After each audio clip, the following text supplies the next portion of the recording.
What is going on, team? Welcome back to another video, and today I'm going to talk to you guys about how my program's looking going into 2026. So for those of you that have been keeping track on the videos lately, I've been doing a lot of HYROX, and yes, I know it's been a lot of HYROX, and it'll continue to be a lot of HYROX at the moment. I am planning to do a men's physique show later on in the year, hopefully if everything goes the way it needs to go. But that being said, right now the focus is on HYROX, and I want to explain my approach into building a program while trying to maintain a little bit of my bodybuilding background and principles. So real quick, it's a 7-day cycle. So it's a 7 days. They stay relatively consistent, but there's a lot of flexibility within. So I'll explain that in a minute. Real quick, there's going to be 2 non-negotiables in that week, making sure that I have 2 quality sessions and then 3 low to mid intensity workouts. So when it comes to the high quality sessions, you want something that's going to push your threshold training and also really push the feel of how you're feel during a race when it comes to HYROX.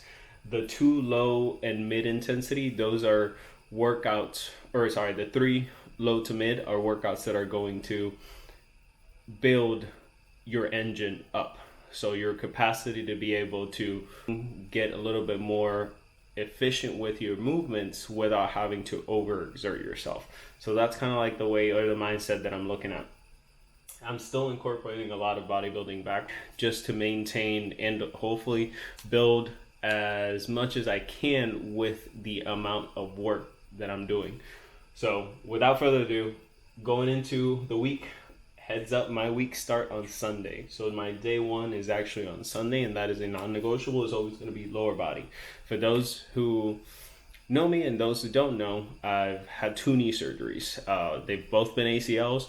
One is still running strong. The other one actually tore, like maybe retore 2-3 years back. And I still refuse to do a surgery at this moment. So something I have to deal with. But lower body is something I'm prioritizing for my bodybuilding, obviously, just to keep strength and be able to work through some of the limitations that I currently have. But lower body is my non-negotiable. That is going to be my strength day.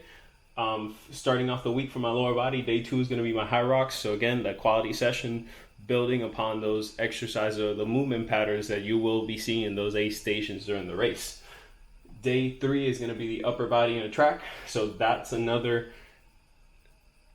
quality session, and that's building that threshold capacity and being able to embrace the suck when it comes to the track. The upper body, when it's paired with track, is usually a upper body strength day, and legitimately it's only going to be 1 or 2 exercises on chest, back, and shoulders. And that's kind of like how my upper body. Your bicep and tricep get some stimulus from that push-pull work, so I don't focus too much on that. Going on day 4 is going to be upper body again, and let me explain that. So given that I did 1 or 2 exercises, or 1 or 2 exercises on chest and back, the second upper body day, I do 1 touch-up. So I do 1 chest, 1 back, and then I re-put my focus again on shoulders, and now I touch up on arms. Then that LISS is mostly to flush out some of the soreness that I have from the track day or from the 3 intense days back to back, along with a low intensity. So again, building my engine. So that's going to look like, instead of running, something that's going to be low impact, you're going to be seeing incline treadmill walk, you're going to be seeing biking, you're going to see rowing, and in this case, sometimes you might be seeing a light circuit workout. Now going into day 5 is going to be a lower body again and a tempo run. So these are interchangeable, and what I mean by that is I'm either going to do tempo first and then do my lower body, or do my lower body and then my tempo. They're not going to be back to back. They're going to be spread out throughout the day. But the second lower body day is not a strength day. That lower body, I'm working on a little bit more of an athletic lower body, so working a lot more on stability and unilateral work, and then utilizing that to work on the surrounding muscle groups for that specific knee, but knees in general and hips, just to strengthen. And it holds true when it comes to running and it comes to building that or rebuilding that imbalance, because there's always going to be one leg that's stronger than the other. There's always going to be one side that's stronger than the other. So unilateral work is super important, especially for athletic endeavors as well. And obviously for bodybuilding, you want that symmetry.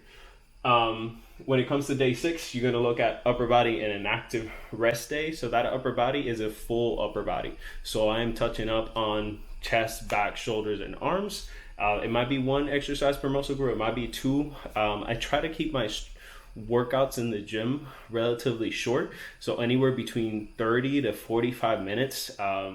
And because I like to do a lot of supersets, I like to go back and forth. I want my time to be short and efficient. So that, and then the active rest is going to be some type of LISS or just an outside walk or ruck. But that is what I would call my actual rest day, just because it's so low demanding. I don't get a lot of like stress from training upper body. I'm gonna be honest, I don't really enjoy training upper body.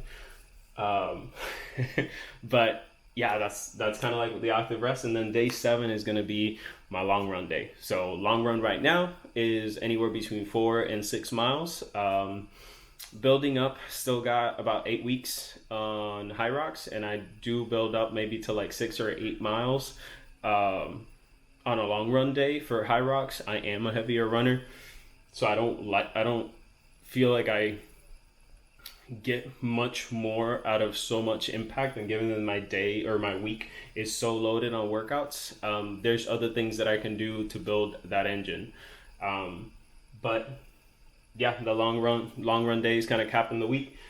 Days that don't change for me is going to be my Sunday, which is my day 1, my Tuesday, which is my day 3, and then my day 7. So those 3 days are fixed on a Sunday, Saturday, and a Tuesday. Every other day kind of interchanges depending on what I'm able to fit in that day. But within those every 7 days, there is going to be the similarity of that stimulus. And again, focusing on those 2 non-negotiables, when the case is going to be the 2 quality sessions and the 3 low to mid sessions.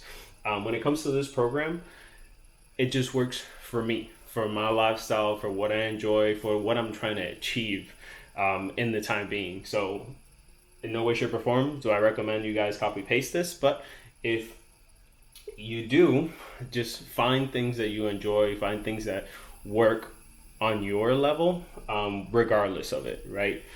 But you might not need to do as much stimulus. You might not enjoy as much as I do. I enjoy being in the gym. I enjoy working out. I enjoy movement. So this is kind of what I like. If you guys want a little bit more in depth, feel free to comment down below. I'm more than happy to explain a little bit more of how bodybuilding works into this, and vice versa, how I plug in so much stimulus throughout the week. I can make 2 separate videos, but make sure to comment down below. Let me know if that's something you guys want to see. Otherwise, like, subscribe, and then stay tuned for the next one. Peace.